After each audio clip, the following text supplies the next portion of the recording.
welcome to Movies, Films, and Flicks. I am Mark Hoffmeyer, and joining me is a man who would definitely go back in time to 1357 to save me if I was stuck back in medieval France. It's Erik Hoffmeyer. Hey, let's go now before I get cold feet. I'm gonna start second guessing this decision to get broken down into a stream of molecules. So let's just go. Erik, nothing will ever be aligned again in your body. Your veins will be out of alignment. Like everything's gonna be off. So I appreciate No, you coming back in time. I don't think so. I think it starts getting misaligned on your second and third trip because Oh, it's like it's a facts of a facts. I'm confident that I can make one trip back in time and be okay. actually, that makes sense. Okay, good. Good. I mean, what Well, if like if it misaligns, gives me a better hairline. Can we do that? Like does it ever mess yeah. up for the better? Like I want Gerard Butler's hair. That's what I want. That's just too much hair for 1357. It's got so much bounce to it. It's just so Yeah, healthy looking. very healthy. It's kind of they're not back in time that they're only back in time for like 6 hours, so it never has time to lose its bounce. Like it just looks beautiful. I still know how they packed all that in 6 hours. In the book, it was like 40 hours that they had. So, Erik, I want to thank you for joining me because I've been wanting to talk about timelines since the MFF podcast started. I've long been infatuated with all the Trebuchet talk, the stack cast, the fact that Richard Donner tried to make a Goonies sequel with everyone just talking over each other all the time. Paul Walker just stomping people, and Michael Sheen talking about trebuchets and them night arrows. Like it's a movie that's long intrigued me. And now we're talking about it, so I'm very happy. Yeah, there's a lot to unpack here. There's the corporate side, the sci-fi side. There's the going back in time swashbuckler of like sexy scientists running behind enemy lines. I mean, it's a lot going on in this movie. I recently recorded an episode with Zanandi about a movie called Pandorum, and I learned about myself, Erik. I just love space travel trash, sci-fi nonsense, space nonsense, space trash, underwater trash, creature feature nonsense. And this movie has time travel. It has knights. It has Gerard Butler. It's got Paulie W's. It's got David Wenham screaming the entire time, just yelling. Butler. And it's just, I don't know, it's kind of perfect for me. And listen, I was reading about Richard Donner making this movie, and like, so he was like, yeah, we wanted to shoot in France, but everything was built up, so we couldn't do it. So then they went to Wales and they designed sets and they were booking studios, but then hoof and mouth disease hit England. So then they had to leave everything there, everything they built, like they had to That shut was there down, for them. and they wasted a few million dollars. And then they were going to go shoot in Berlin, and they were getting working on it. And then 9/11 happened, and they didn't want to shoot over in Europe. And then they go over to Montreal, and they shot in the farmlands out there. So, like, I read that whenever Richard Donner, like Ebert talked about this movie when he went to watch it, Donner was like, "Hey, y'all, this movie is just the fact that it exists is awesome." And Ebert was like, "Oh no," and it's just Donner, while talking about writing the making the movie, he's like, yeah, we left out like 100 pages here and condensed it into like 3 minutes of screen time. And they edited it like three different times. This movie got edited over and over again. And it's like the copy of a copy of a copy. And it listen, I'm not saying the final product is brilliant. Like I think the box office and a lot of the critical appraisal is correct, but there's just something so propulsive about it that I find fun. Like they just but it's an odd one though, because Donner was talking about how he's like, yeah, I wanted to be like as artistic and I wanted to be as historically relevant as possible. And then I listened to this 20-minute episode talking about the period appropriateness of this movie, and like the colors, like the whole colors of like red and blue hadn't even been invented for 200 years after this. Like the French had longbows, they didn't have those yet. Like he's like, no one ever really just lit arrows on fire. He's like, why would you light arrows on fire? You could see them coming towards you. So you got Donner talking about period appropriateness. Then people are like, this is like the farthest thing from period appropriateness. And honestly, I just think Donner was like, I just got to get this made. Like I think he gave up on a lot of things and was like, I've wasted too much time with this. I'm gonna go to Montreal. I'm gonna shoot this movie in 75 days, and then I'm gonna be done with it. Like that's my impression of what everything Donner said about this movie. But it's quite propulsive, Erik, and it packs in one of the densest Michael Crichton books ever into under 2 hours. Listen to the book. I was kind of hoping I would get some tidbits and learn more about the 100-Year War, but I didn't. It's just sci-fi. I mean, you get what you get with Crichton. You get someone who's more focused on the technology, the underpinnings, and then the science, and you get like this phenomenally expensive, work that some corporation is taking on and getting too deep. So, yeah, it's not a historical book or movie in any sense of the way. So if you go into looking like that, you're going to be disappointed. But if you go in more for like action and you go in more for like a touch of science, then I think you'd be more satisfied. I mean, he said it himself. On that interview you sent me, he's like, it's somewhere in the middle. The physicists could watch it and be like, sure, and a reader could read it and be like, yeah, like it's not a movie for physicists, and it's not a movie for the casual reader. She like Crichton always tries to put it somewhere in the middle, like add something that exists technology wise, and then blend it with something. So Yeah. it's So no one's ever really happy. yeah, You did it right when you're somewhere like, huh? Or like that could never happen. Somewhere in that middle ground. you know what's funny too? People talk about that where people are like, they watch an MMA movie and they're like, it's not actually MMA. I'm like, yeah, but you don't want to see somebody, like you don't want to see 15 minutes of jujitsu or wall install. Like, Ground and pound. yeah, exactly. Like you don't want to see, George St. Pierre is one of the greatest MMA fighters of all time, and he demolished people. But a lot of times he would just take people down and lay on them. There's a lot more to it than that. But like you don't want that. Like we talked about Warrior and how they were able to really blend the two into something very entertaining while still being respectful to MMA. This movie, Just wants Rocky roundhouses. That's what they want. They just yeah, want to see like swinging and sound effects. oh man, like all their brains would be jello. But time, the time, like it's like this movie moves so fast, Eric. Like there's, you look through the script, right? And like, let's Yeah. go, it said 40 some times. And I was kind of bummed that Trebuchets only said 10 times. Like I found the transcript of this movie, which is kind of a bummer. But no, they didn't say trebuchet. They said trebuchet. Yeah. They said it in the French accent. But there's, I just kept hearing random shouts of trebuchet. Like from, okay, I got a question for you. If you got a movie in this time period where everyone's wearing helmets over their mouths, I guess that's a lot of sound work, isn't it? Oh Because there's yeah. a lot Like of muttering and post production. and like everyone's wearing gear. So when they're on their horses and there's wagons, like you got to ADR a lot of the dialogue. You have horses walking, you have carts rolling. I mean, it's yeah, it's a lot of ADR and sound work. But the one thing I do appreciate about it is a lot of it is on location.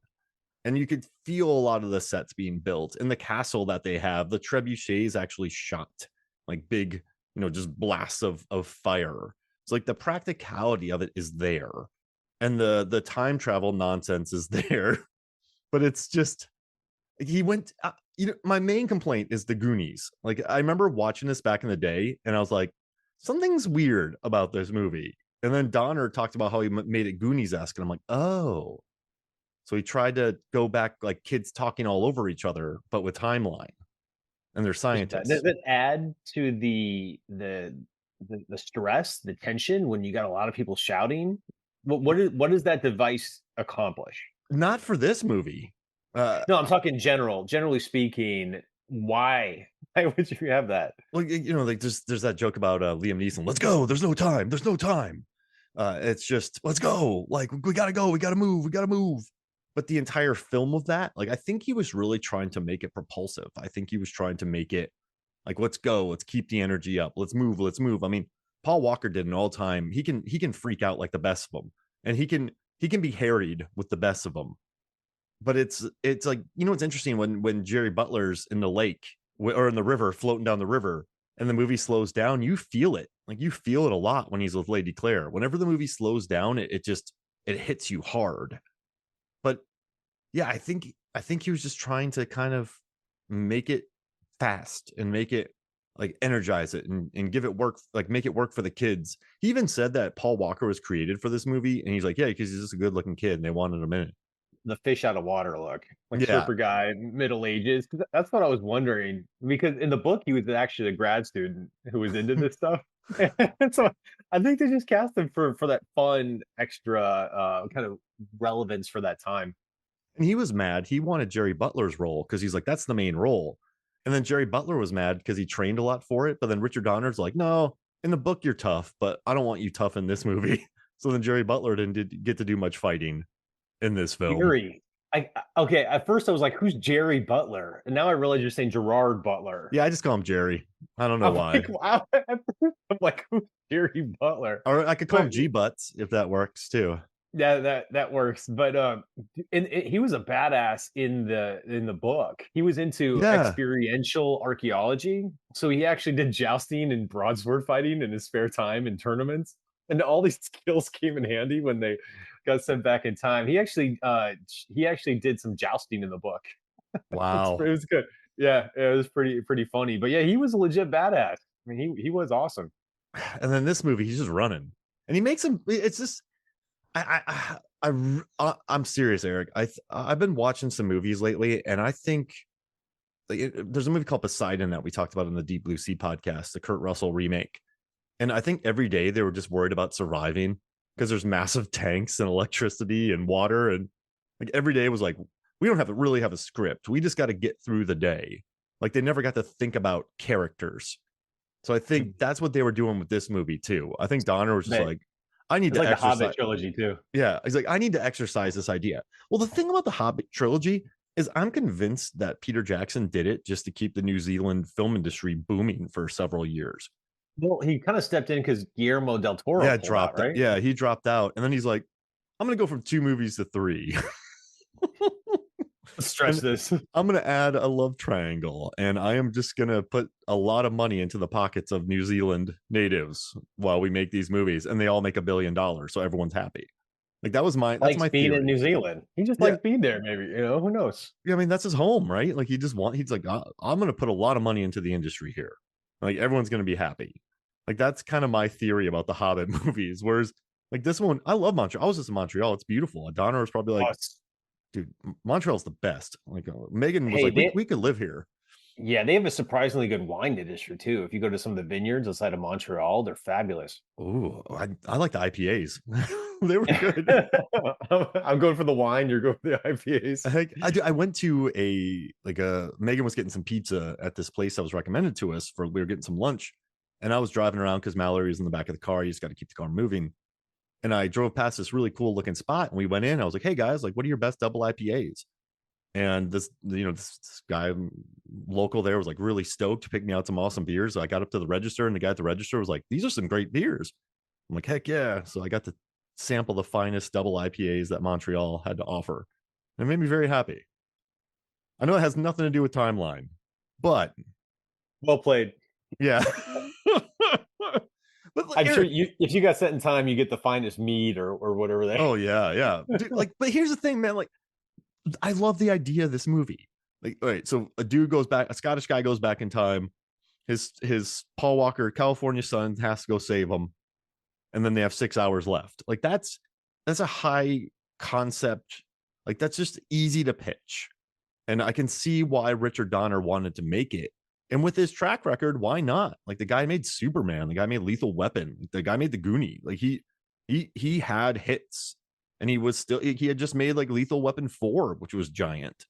So all in all, this movie was kind of a home run, but I think the problem was just paring it down to its essence. It doesn't have a clear focus. Like Michael Sheen is in there, then Martin Koskis is in here, but then I feel like Francis Too much. O'Connor is in there, and then like the heroes actually fail, but then there's an explosion, and then they're like, oh hey, the hole's opened.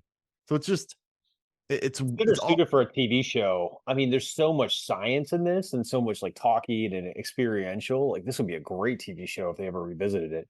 yeah, give it 6 episodes, right? Give it 6 50-minute episodes or 4 50-minute episodes. Do a BBC show and do 3 50-minute episodes. Or Hey, like time travel is all the rage right now. I mean, yeah. it's like, so I was watching it. And I'm like, it had movie had its flaws, but it was kind of ahead of its time at the Mm-hmm. same time.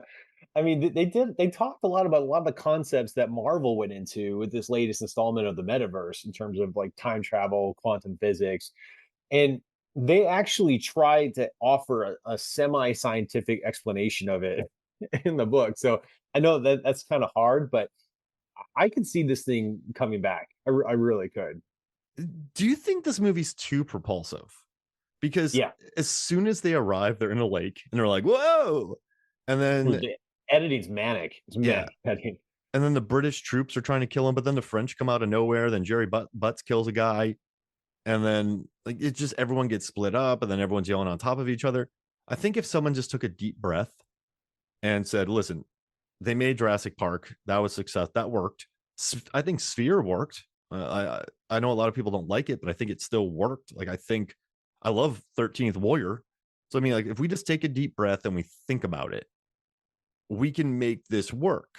But I think the core concept of it and the kind of idea of every second has to be manic worked against it because I don't think it was organic. I think Donner's like the kids will like it if we make it manic. Like I think if he thought about his Superman movies or he thought about his Lethal Weapon movies, then I think it would have been better. Yeah, That I think being it's a trade-off. It's a yeah, trade-off. It's like manic energy on one side, or do you have time to let it breathe and try to foster a greater sense of wonder about the technology and the wonder of the experience of being back in that time of the world? and listen, you and I are archaeologists, right, Eric? We're the Hoff twins. Sexy. Yeah, We're we're sexy. Okay. the section. Yeah, we're the Hoffmeyer brothers, and we're in France, and we're just in it. We're talking to grad students, and we're doing tours, and our hair looks like Gerard Butler's, and we're just actually he and Paul Walker both have very fluffy hair in this movie. But yeah, we're just fluffy hair. We get sent back in time, and we've lived our whole life studying the past. We're not going to just be like, okay, let's go save Billy Connolly. I'm going to be like, holy crap, man! Like, look at the sewage system. I was wrong about that. Like, there's going to be just, hey, should we worry about the Black Plague because it was still kind of kicking? Like, it's over, but it's still kind of kicking around. Like, should we stay away from these people if we have a cold? Like, why? What? And I know the book talks about the language a little bit more, but it's yeah, they ditched all that. Just be like, let's go. And Paul Walker's like, we have 600 years of intelligence on these guys. We can kick their butts. um, Well, I uh, think it'd be great how much taller we would be than everybody. I mean, we're both clocking in at 6'4". The average height, I think I looked it up, was like 5'6". But I think I would get my butt handed to me in a fight because like they're just like when we go to Iowa and like we shake our cousins' hands and they're like really powerful because they're actual farmers. yeah. You're like this guy would like kill me in a fight, you know?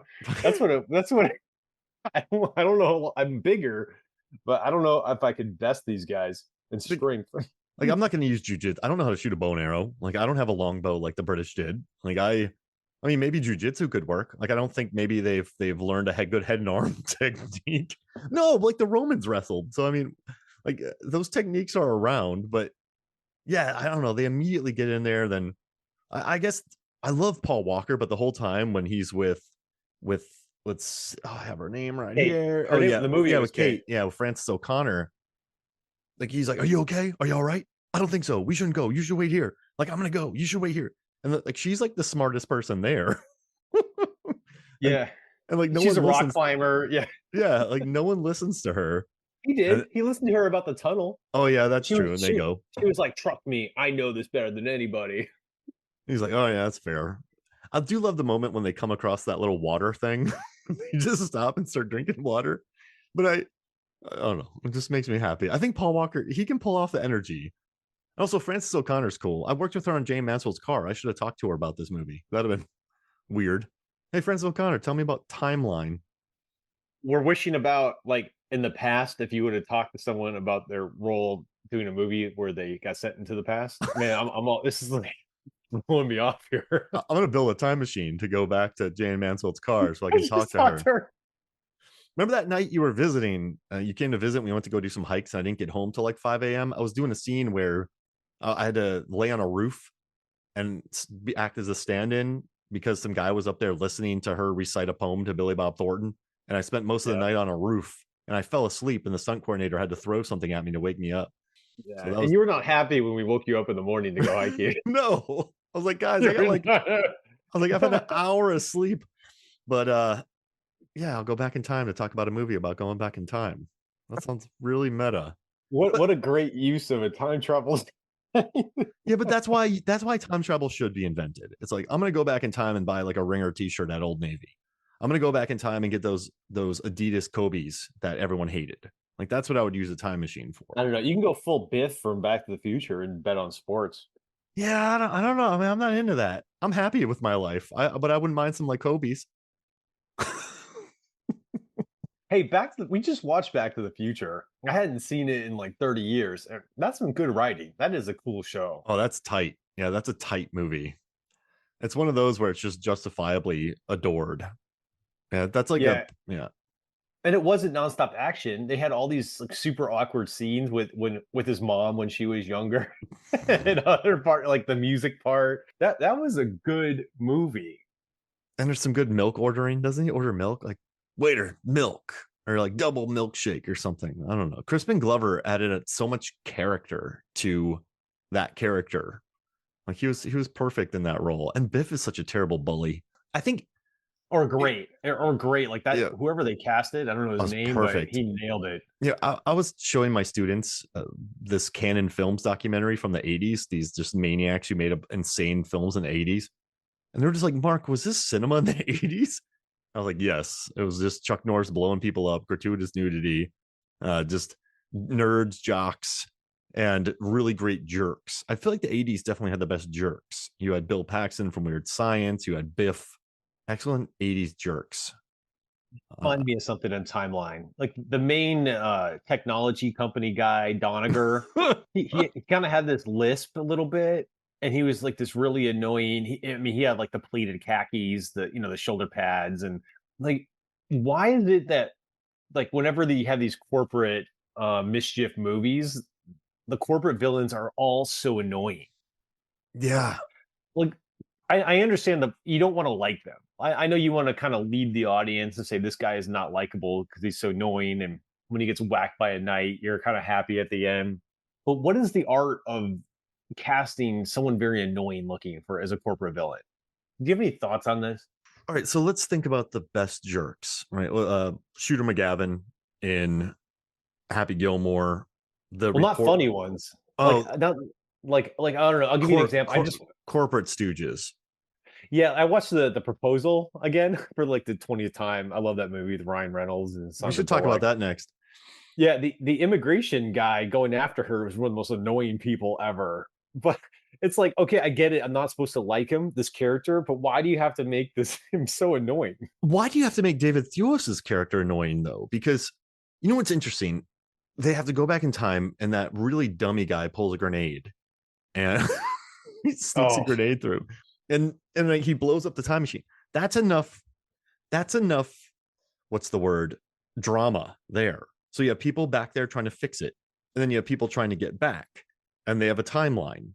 Oh, geez Louise, I didn't mean to say that, but they have a timeline. That's enough drama. You don't have to add an angry guy who pushes someone over a clothing rack and kills his buddy. Like you don't. Does that make sense? Like you it's don't too need much. that. Yeah, that's a problem on another side, and you already have problems on problems Well, you in had the timeline. inside actor. You have the Decker, or also known as Yeah, Dick Hare, around at that time. You had Michael Sheen's character, which was I think he was my favorite part of the movie. But you had villains in the present day, and you had villains in the past. That I thought that was kind of neat. yeah, no, It's like this double layer of villain, in different parts of time. It's yeah. There's three villains in this movie if you think about it. There's what? There is Doniger, and then there is Oliver Devans, and then there's Decker. Yeah, you have three Mhm. villains, and but then you have a princess, and then you have the French side, and then you have the dad, and then you have two separate smooching scenes. You have two romances in this movie. There's a lot going on, and I do love when poor Anna Friel. There, I watched a 40-minute behind the scene making of, and this is kind of embarrassing. I didn't really like it, but the director Donner was like, "You're running weird, Anna," and in front of the entire cast, he had a guy run. He's like, "Run like this guy," and he was like, "Hey, Chuck, go run." And Chuck ran. He's like, "That's how you run, not how you run." Like he made a woman watch a guy run so she could run like him. Oh man. Yeah. I was like, oh. Not The good. toxic environment. Yeah, like great move, Donner. But I it's mean, they're just Yale grad students. Like they're not. yeah, I feel bad for Lady Claire in this, but then I like when she's like, I can take care of Oh myself. yeah. Lady Claire's like, I can take care of myself. And then she just runs away, gets captured. It's That's such a trope. It's yeah. such a trope with like the highborn noble pretending to be like a peasant running around. I could like it's an odd there's so many like I think but I like talking about this movie though, Eric, because it really is quite like I think the core idea of it makes it quite fun to watch because this thing never slows down. And there's a scene between Matt Craven and David Thewlis when they're yelling at each other before Matt Craven is killed, and they're just screaming at each other, like just yelling, and then Ethan Embry's yelling, and then he's yelling, and then everyone's talking over them each other. But then they're in a beautiful on location shoot. I mean, Montreal looks beautiful. That castle looks big.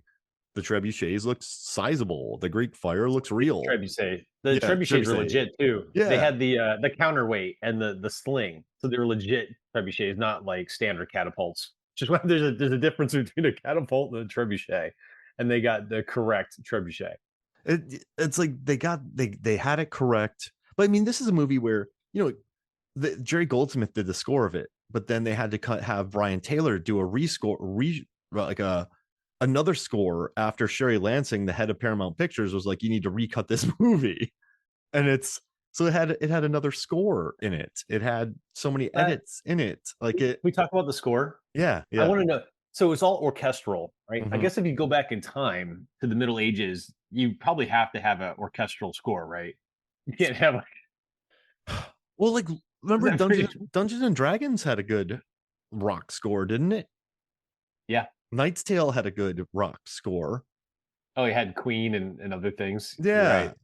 but yeah, I don't. This the score was hilarious. Whenever they showed the French army, it was like this uplifting music, and whenever they showed the English army, it was like, duh, duh, it was like this more aggressive orchestral.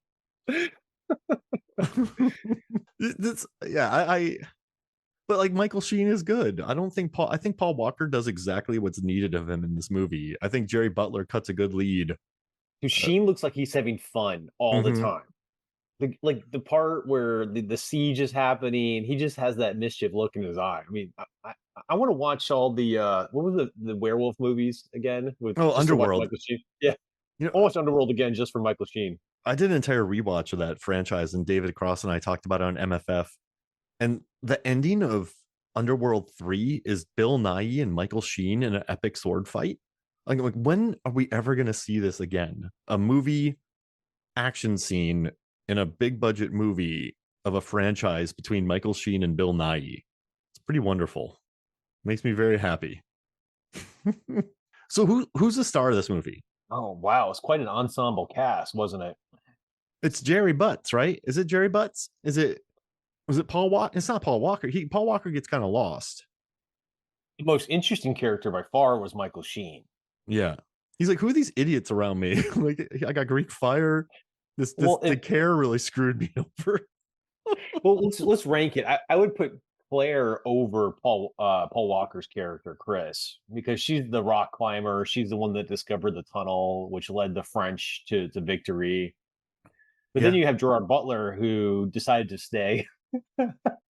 He's the one that helped them understand the environment, did a lot of the talking. I don't think there was a clear cut star. It was Gerard Butler's character in the book by far. Does that hurt the movie? Maybe. I don't know. Yeah, that's a What big. what would what would hurt it? Like just not I knowing don't who know, to just root like for, not having a clear cut person to follow? because I don't know. It's just there's just so much in this movie that maybe it would have been helped with a lead. Like they bring poor Francois with them, and he gets slaughtered. You get Neil It's Michael McDonough. Crichton.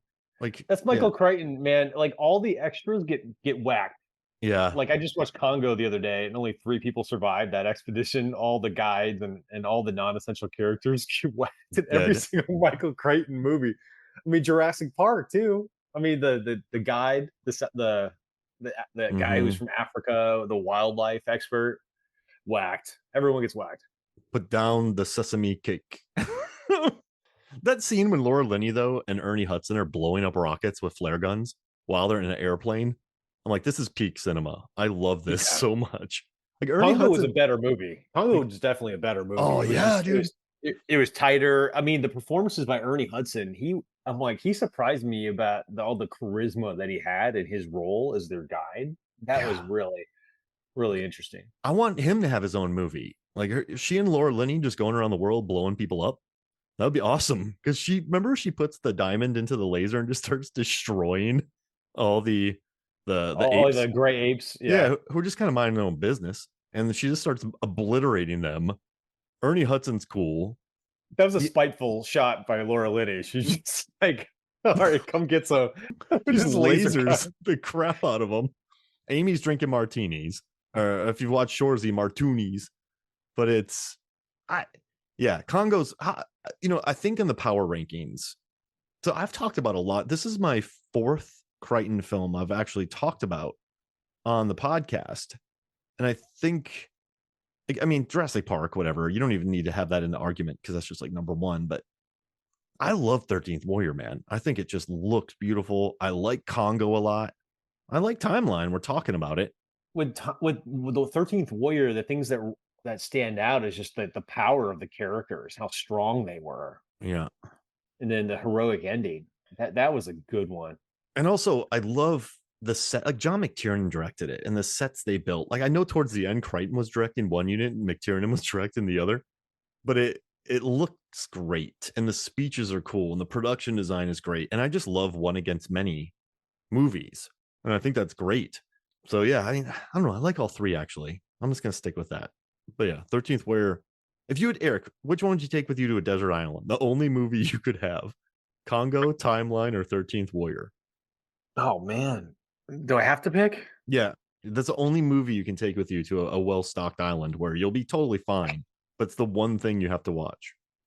I think Timeline would annoy me after a long time because it's uh, but like 13th Warrior would be too depressing. Like I don't want to see all these like crazy battles and things all the time. That would put me in a dark place. I'm thinking Congo. Yeah, that's probably not a bad pick. You get some humor in there. You get sesame cake bits. You get Tim Curry's accent. Though everyone knew Tim Curry was up to something. Like the moment you see him on screen, like there's no question this guy is up to something with this like fake accent that he had. I love it. That's a funny casting move. You know what's interesting with Timeline? There really are no twists. Like there's a guy back in time, but it's a very much so like, hey, we're back in time. This blew up. We have 6 hours. We have to fix this. Like there's no super twists in this movie. Like Billy Connolly hasn't become bad, right? You have a Dakar, but he's not too much of an issue. It's so straightforward that I kind of welcome it. And we do like smart Ethan Embry, like scientist Ethan Embry, not like can't hardly wait Ethan Embry. I do like a smart Ethan Embry, but I feel bad for him because he's going to be compared to the Jeff Goldblum character in Jurassic Park as like the smart physicist trying to explain the situation. So like following in Jeff Goldblum type footsteps is tough. And you know what's also nice is a lot of remember the fashion between like '01 and '05 or '06? Like I never want to go back to that. So I like that this movie goes back in time so we don't have to deal with too many ringer shirts, like too many just '04 like cargo short fashion and like Abercrombie and Fitch. Yeah. Like it's nice. Like I'm happy that it goes back in time so we don't have to endure that. That's funny. I got a couple questions for you. Yeah, We it's haven't here. covered yet. If you were sent back in time to this period during the 100-Year War, what would you have done differently? Like for me, I would have worn those medallions under the tunic. Yeah, they keep losing them. Yeah. I would keep that thing like in a fanny pack or something to keep it nice and secure where no one could just rip it off my neck. And also, if I saw like a forest path in the woods, I'd stay off of it. I'd go overland away from the path where all the foot trail traffic is going and the horses. Like I would just be far away from all that action. I'd go sit in a pub, just get plastered, and then no one could know. Like, are you French, English? Like, blah. Like he's tall though. Is he Scandinavian? Like it would just, yeah, I would just go to a pub. I would stay away from paths. I wouldn't mess with Michael Sheen. I would stay away from the French guy.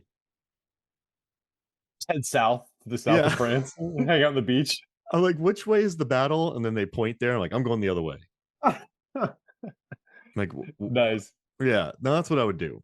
Because no one would know what like America is yet. I'm from America. Like, where? You know, the provinces over there. Like, wait, what? Like, yeah, that's. I would just find. I would just try some mead, Eric. Sounds good. That's about right. Like, I would slap some mud on my face. I would get a frock, and I would just try to blend in. It's a Not terrible make plan. waves. That's Yeah. it's a terrible plan. So you would never get back is what you're saying. Like Yeah, Mark would I be would just gone because he wait. just wandered. Like, I would just look at my watch and just go, all right, we got 10 minutes. I'm gonna try it. You know what I mean? Like, I would go hang out in a field. I would go hide under some. I would make sure I'm in a field where no horses could smush me, and I would just run and check every 10 minutes. And then I would like, because there's a timer on those things, so I would just go to a spot and keep pressing it. That would be my plan. Because That's if they didn't destroy it with a grenade. Although I will say, like taking weapons back with me is a logical move. Like I wish I had like a gat if I went back in time. like Time Cop, that dude brought a machine gun and robbed gold. No one's gonna look at that and be like, oh, this is how it works. Like they're not gonna, like if there's no bullets and bullet casing and like maybe they could, I don't know, maybe the world would change, but yeah, I don't know. I'd at least bring like a switchblade with it. Gotcha. Yeah, I'm telling you, Eric. Like, yeah, I wouldn't want to get messed up in their big war. I'd probably go to the Yeah. monk's temple and see if they have some like mead. I'm like, is there a tunnel here? I'm gonna go hang out. Like that would be my thing. I'd be like Mitch Hedberg. I'm just gonna go hang out and wait. If you get lost in the woods, just build a house. Yeah. Like they find evidence of me later on. Just I tag all the castle walls like fart. I'm like, oh, there's Mark again. Like they So find. my next question had to do with Gerard Butler's hair and how it ranks in movies, but I think we've already talked about how his beautiful hair in this movie, so I think we can skip that one. I mean, Dracula 2000 is his fluffiest. I will say, like Dracula 2000, he has some very fluffy hair. Did they have to blow dry that? How do they get that much body on his? It They must was have. like a hair helmet. It was incredible. Yeah, that's a lot of hair. A lot of hair. Yeah, so I think they must have. Yeah. And did you see him try out for it? He had this long wig on. It's like the best tryout ever. It's pretty great. No, but I do appreciate Gerard Butler's natural ferociousness he has. Oh Like yeah. you're just born with that. You got to have that level of intensity that he just has. Oh, he's got it. And I guess he drove himself a little insane on set trying to figure out the time travel. And Paul Walker's like, dude, don't care, man. Like, it doesn't matter. It's like, I don't care about the time travel. I just like swords. He said he had like a trash can lid as a sword, like a shield when he was younger. So he's like, I don't care about any of this science fiction stuff. The book and the movie, they did a lot of things. Like in the book, they did a lot of the fairy dusting of the science. Like I won't bore you on details.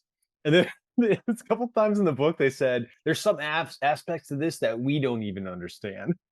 That's what they literally that was in the book. To the point, like the stuff they couldn't describe, they just said, "Oh, we don't know. It just happens." But like Paul Walker in the movie, he had a couple lines that were funny. It was like, "I don't care about the hows and the whys to time travel. I just want to get my dad home." It's like I want to know. And then like there's another pivot too. This is like politicians almost. Like I know you got a lot of questions about time travel, but the professor has already been gone 72 hours. Oh The yeah. longer we went, there's a lot of those pivots away from the science, which I thought was slick. I mean, we gotta go. There's no time. There's no time. So it's like, "Well, I'll explain later." And then they explain it to him later, and they're like, "What the hell? Wait, Yeah, what?" that's smart. I'm gonna do a Yeah, sci-fi movie and just say I'm not gonna bore you with the details. I don't know how this works. that's that movie Looper. He's like, they're in the diner, and they're talking about time travel, and Bruce Willis is like, "No, I'm not gonna explain it." And then that's it. And then the movie goes on. So yeah, I'm Yeah, you about got to that. address it somewhere. All right, my next one. If you had to take the same formula, because all Michael Crichton books are kind of similar, like family in harm's way, phenomenally expensive technology, a corporation that goes a little too far and things go sideways, a team of experts or scientists sent in to help. So if you had to make a movie about a team of sexy scientists doing something, what would it be? How Well, would you what would you do to like what kind of movie would you make using this formula? I feel like Deep Blue Sea's already been made, so I'll have to switch it. And the Meg has already been made, so I can't do that. Right, those are both teams of scientists, Yeah. right? So Studying the sharks. a bunch of sexy scientists find a company that is mutating sharks in the caves of Hawaii. Yeah. And then they have pens down there with mutated sharks. And they've kidnapped one of the sexy scientists' mother to work on the deadly sharks, who will, the sharks will be used to kill local fishermen so that they can have a monopoly on the east coast of Hawaii fisheries. And then the sexy scientists go to Hawaii and have to battle cave sharks, funded by a billionaire. Or underwater cave sharks. Yeah, Oh, underwater cave sharks, and it's funded by a billionaire. nice. Yeah. I don't know. I was thinking like sexy scientists going back to the 60s to solve the unsolved questions around the JFK assassination. Oh, that's good. Like, you go back in time and like, let's see what happened. Like these experiential historians with the mafia and the lone shooter and the grassy knoll and all that. So I'm battling genetically modified sharks, and you're figuring out the mysteries of life. Hey, they both have potential. All right, my next question is how would you describe this movie in 10 words or less? Sexy scientists get stuck in 1300s France. Sexy 21st century scientists get stuck in 13th century France. Trebuchets. That's it. Or yeah, I like that. That works for me. That's good, man. Mine was probably simpler. Just Yale students behind enemy lines. That's probably like the best I could do. Just Owen Wilson's just running.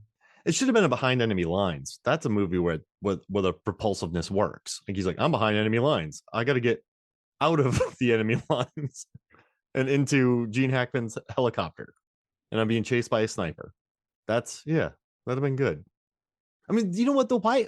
Like, if that guy knew that people could come back and he knew where they came back, he could just be like, listen, I know people are coming back in time. This is where I came back. This is why I have soldiers here. So like this ad, and then you're just being chased by that person the whole time because they care, got left behind. Yeah, I like that idea. Break and then come back and form our own team of sexy scientists. Wait, oh yeah, that's fine. I can do that. And then we'll talk about catapult scenes. All right. So yeah, we'll be back and we'll talk about more sexy scientists. Welcome back to Movies, Films, and Flicks. And Eric, should we recast timeline with other just sexy, smart people and scientists from other movies? Why not? All right, Let's do it. We should keep Gerard Butler though, right? Because he's like I don't know. I feel like his hair in this movie, and he gets like the obligatory shirtless scene. No, I was going to pull him. I'm going to replace him with Matthew McConaughey from a mix of like Interstellar and Dragonheart. Oh, and he's in Contact too. Yeah. Wait, Rain of Fire. Is that what you're saying? Rain of Fire. Yeah. Yeah. Rain of Fire. He's got the intensity and he could be their guide / pilot. Ooh, I like that. I'm pulling him. Oh man. So we got, all right. What about Laura Dern, Ellie Sattler from Jurassic Park? She's super smart. She's a doctor. She's an archaeologist. Yeah. I think she'd be good. I love it. Yeah. She's plucky. She looks good running on film. We learn that. She does a good freak out fit. Like she gets freaked out really well, like Paul Walker. So that works. All right. Who else is there? Can I go with Denise Richards from The World Is Not Enough? Oh, of course. The James Bond movie? We can't do Professor X, can we? That's gonna be tough. Like before wheelchair or after wheelchair? I guess we don't want He's to send Scottish. We don't want to He has got it. send. We don't. Do we want to send someone back with powers though? Yeah, maybe. That's what I'd rolled with. Like some people attacking us in the woods, he can just like put his hand to his temple and just change that. I mean, his No name one is would know. his name's literally Professor. So we The should. Meister. Yeah. Yeah. We should also take Sue Storm from Fantastic Four. She's invisible. But You, which one though? The Jessica Alba version? yeah, I would say so. She was the first. And also, what about Robert Neville from I Am Legend? Will Smith, like he lived on his own and battled zombies. Yeah, he went a little crazy, but that's all right. I mean, it's understandable given that you're living by yourself. Yeah, I think we got a pretty good team here. Yeah, some comic relief would be good. Maybe some Robin Williams and Flubber.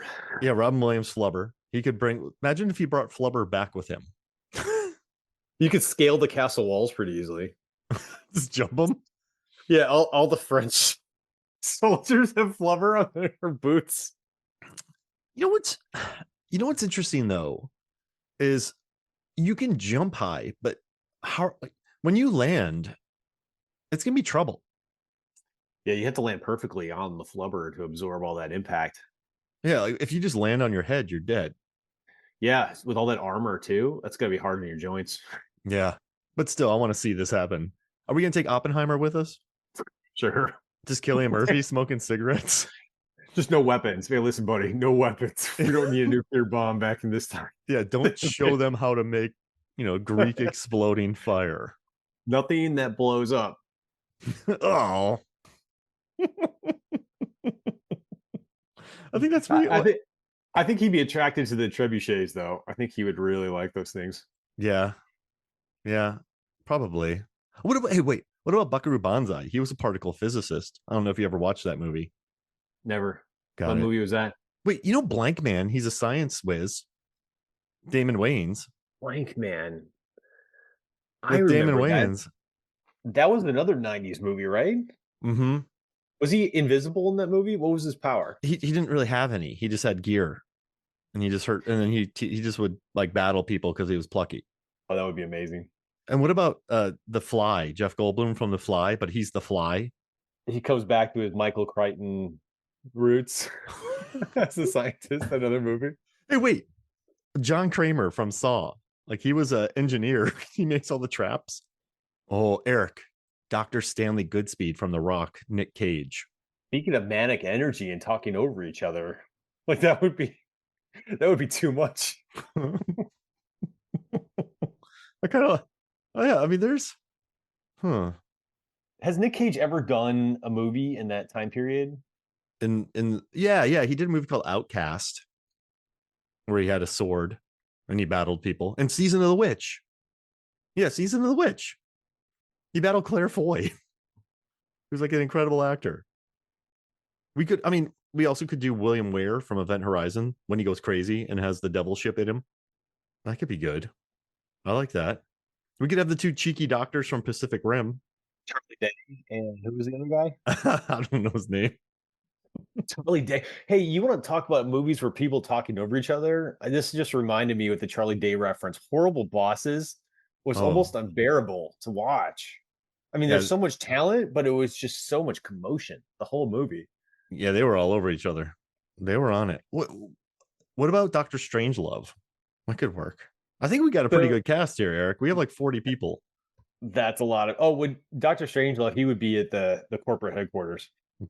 And we should also bring the guy from The Nightmare Before Christmas, Dr. Finkelstein. Just have a claymation guy in our movie. This is getting pretty wild, man. Hey, I think it's funny. I think one of the big drivers for us selecting this movie is your love of trebuchets. And I think you did some research on your favorite trebuchets as well, right? Yeah, it wasn't hard because I pretty much pulled them off the top of my head. But yeah, I can pick my favorite trebuchet or catapult scenes in movies. And I mean, why do you like them so much? What's the attraction? I'm just for the sake of conversation. Why do people like war machines like trebuchets, like the great granddaddy of modern artillery? Why is it so interesting to have in a movie?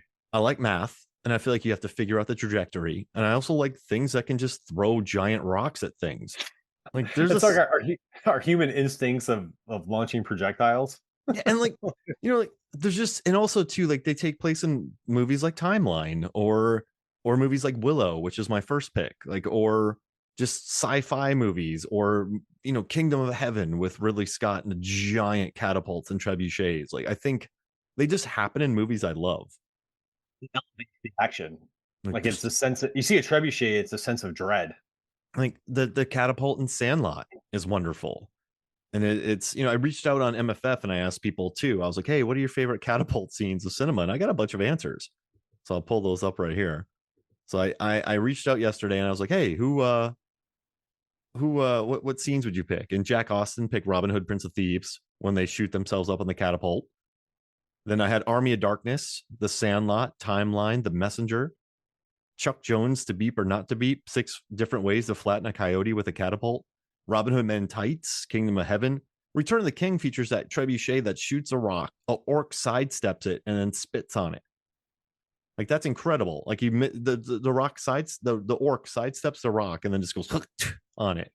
The And scene then was fun, but what did that scene do? To just add a second of levity in the movie, or is it just the dread that these guys are smarter than what they look? Like this is when going to be a long battle. yeah, I think so. Like, hey, I'm gonna shoot this rocket you, and the thing just sidesteps it. Like that's pretty tough. Like It's that's like some tough competition. I'm going to take my best shot at you, and it just fell short. Like it's just That's to me. like when people are like hold, and then people run. Like these dudes aren't gonna run. You're gonna need a ghost army to defeat them. And like in the Hobbit Battle of the Five Armies, there's a troll, a large monster with a catapult on its back. Like that's heaven for me, Eric. So yeah, I mean, I don't know. Maybe this happened in movies I love. Like, all right, Willow is my first pick. When Mad Mardigan shoots himself to save Willow, there's a dragon, Yeah, there's trolls, and he misses and he hits the side of a wall and slides down. Like it's a every bone in successful his body. like it's a successful shot, but he misses still. He still succeeds, but he hurts himself. And it's There's an element of comedy with that one as well.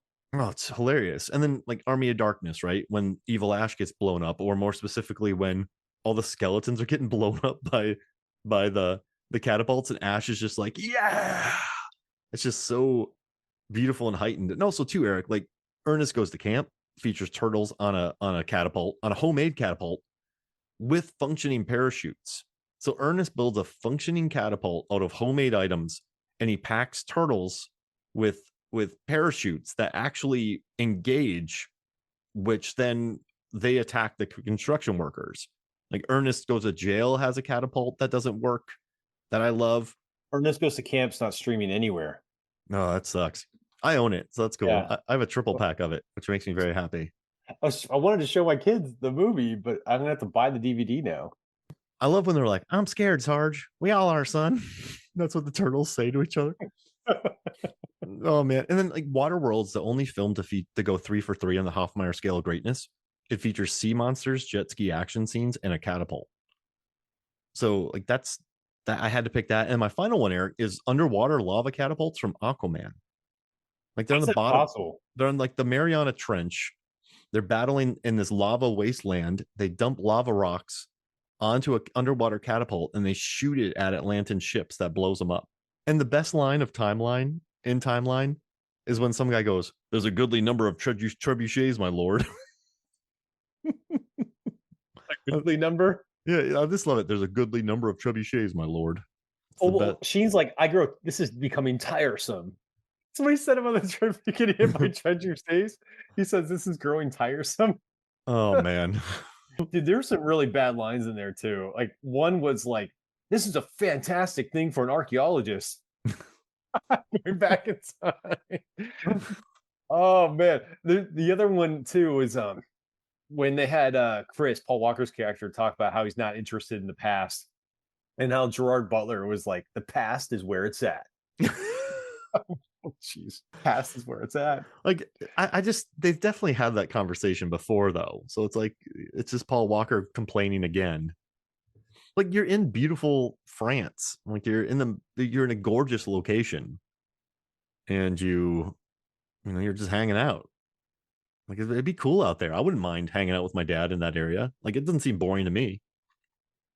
Oh, and plus he's got the love interest there. It was Yeah. funny in the book that didn't really happen. In the book, he was kind of a nerdy grad school student, but then throughout the book, Kate started being once he got into fights and they went through a lot of stuff together, she started looking at him differently back in time. She's like, "Oh, he's actually pretty cool."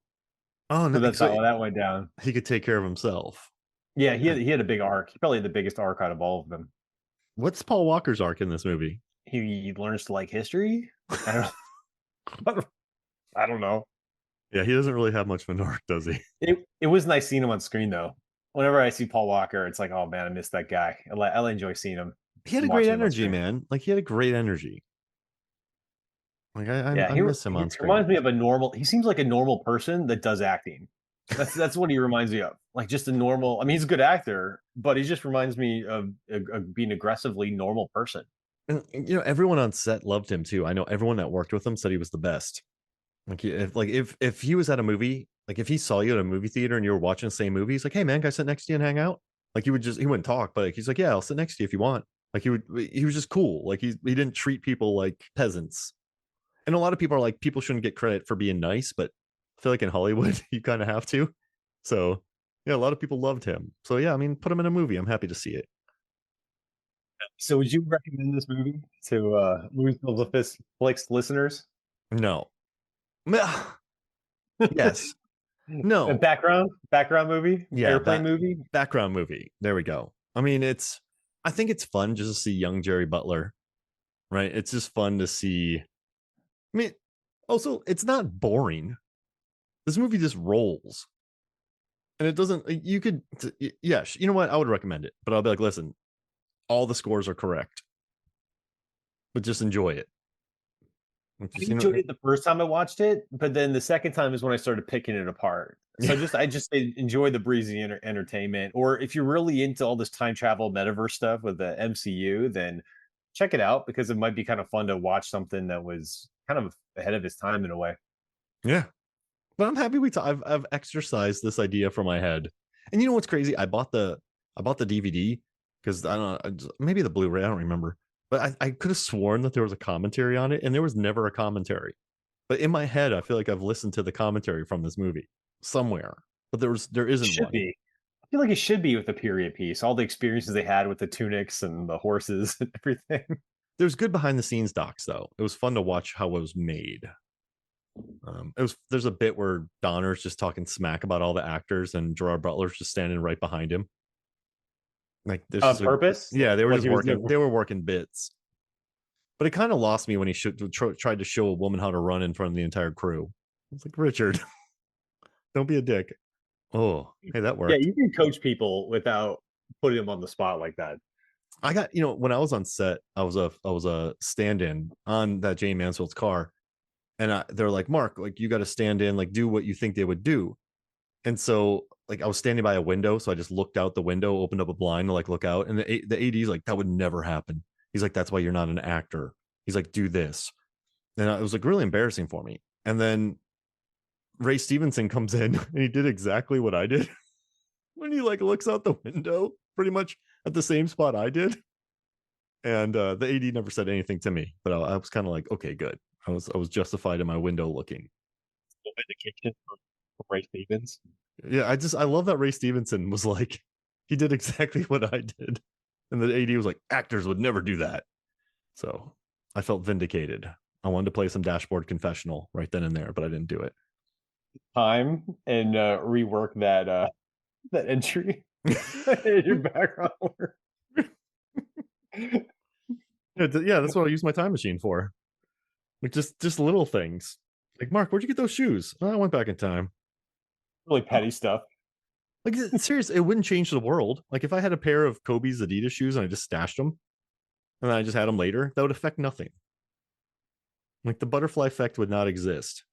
Like our world would not be thrown into chaos if I bought those shoes. Or would it? Who knows? You could just go back in time again.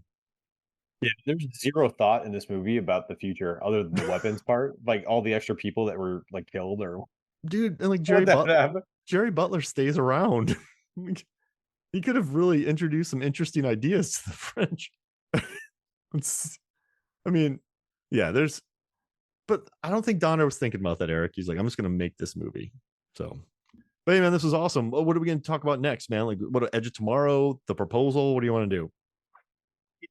And one I've always wanted to talk to you about is Greyhound with Tom Hanks about the World War II submarine hunters. Oh Either one yeah. of those, I'd love to talk about. I think Greyhound's one of the most underrated movies in the last decade, All personally. right, let's do Proposal and then we'll do Greyhound. I'm in. Yeah, because we did My Best Friend's Wedding and that one people enjoyed it. I need more rom-coms here. I like it. All right, man. Well, hey, thank you for joining me, Eric. Hey, man, that was good stuff. See you. Yeah. All right, so for me, Mark Hoffmeyer, for Eric Hoffmeyer, this is Movie Stones and Flicks. We'll see you next week.